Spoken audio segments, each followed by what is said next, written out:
ఆంధ్రప్రదేశ్ రాష్ట్ర అప్పులపై అసెంబ్లీ సాక్షిగా ముఖ్యమంత్రి చంద్రబాబు నాయుడు, ఆర్థిక మంత్రి పయ్యావుల కేశవ్ అవాస్తవాలు చెప్పారని మాజీ ఆర్థిక మంత్రి, వైసీపీ పార్టీ నాయకుడు బుగ్గన రాజేంద్రనాథ్ రెడ్డి మండిపడ్డారు.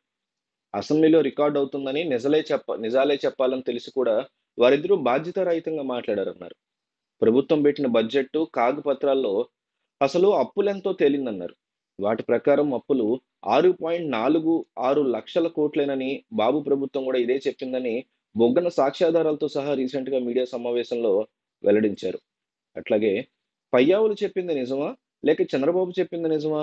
లేదా టీడీపీ మాజీ ఆర్థిక మంత్రి యనమల చెప్పింది నిజమా అనేది ఒకసారి ముగ్గురు ఒకే చోట కూర్చొని ఒకే అంకెకొస్తే బావుంటుందని బుగ్గన ఎద్దేవా చేశారు. చంద్రబాబు నాయుడు రాష్ట్రంలో అప్పులు 9,00,000 కోట్లంటూ అవాస్తవాలు చెప్పారని బుగ్గన తెలిపారు. ఇంకా తవ్వితే ఎంత వస్తుందోనని ఆయన అన్నారని, తవ్వడానికి 6 నెలలు సరిపోలేదా? ఇదేమైనా గండికోట రహస్యమా అని ప్రశ్నించారు. స్కాములన్నీ మీరు చేసి తండ్రి కొడుకులు నీకింత, నాకింత అని పంచుకుంటున్నారన్నారు. బడ్జెట్‌లో సూపర్ 6, సూపర్ 7 పథకాల కేటాయింపులు ఎక్కడా అని బుగ్గన ప్రశ్నించారు. వైసీపీ హయాంలో రాష్ట్ర ఆదాయం తగ్గిందని, తలసరి ఆదాయం తగ్గిందని, మూలధన వ్యయం సున్నా అని, స్కీమ్‌లన్నీ స్కామ్‌లేనంటూ చంద్రబాబు బాధ్యత లేకుండా అసెంబ్లీలో అబద్ధాలు చెప్పారని, ఇప్పుడు గుంజీలు ఎవరు తీయాలో సీఎం ఆలోచించుకోవాలని అన్నారు. వైసీపీ ప్రభుత్వం స్కీములన్నీ డీబీటీ ద్వారానే అమలు చేసింది. వీటన్నిటికీ రికార్డులున్నాయి. మరి స్కాములు ఎక్కడుంటాయి?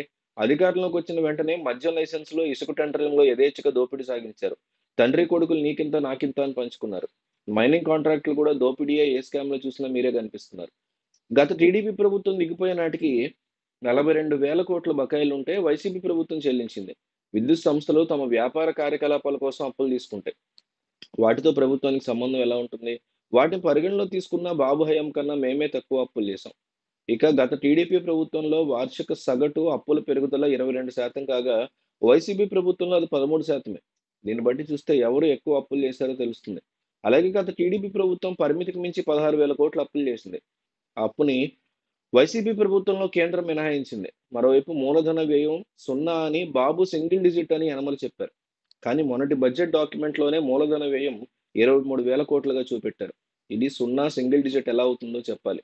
విద్యుత్ సంస్థలకి 1,29,000 కోట్లకు సంబంధించి నష్టం చేసినట్టు చంద్రబాబు చేసినటువంటి ఆరోపణలో ఏమాత్రం నిజం లేదు. రాష్ట్ర విభజన నాటికి విద్యుత్ సంస్థల నష్టాలు 6,000 కోట్లుండగా చంద్రబాబు హయాంలో అవి 28,000 కోట్లకు పెరిగాయి. అది వైసీపీ హయాంలో 23 నాటికి 29,000 కోట్లే. 335 కోట్ల వరకు పెరిగింది. ఎన్నికల ముందు తాము అధికారంలోకి రాగానే విద్యుత్ ఛార్జీల భారం తగ్గిస్తామని చెప్పిన కూటమి నెలలు ఇప్పుడు 6 నెలల్లో 6,000 కోట్ల విద్యుత్ బకాయిలు పెంచి భారం మోపారన్నారు.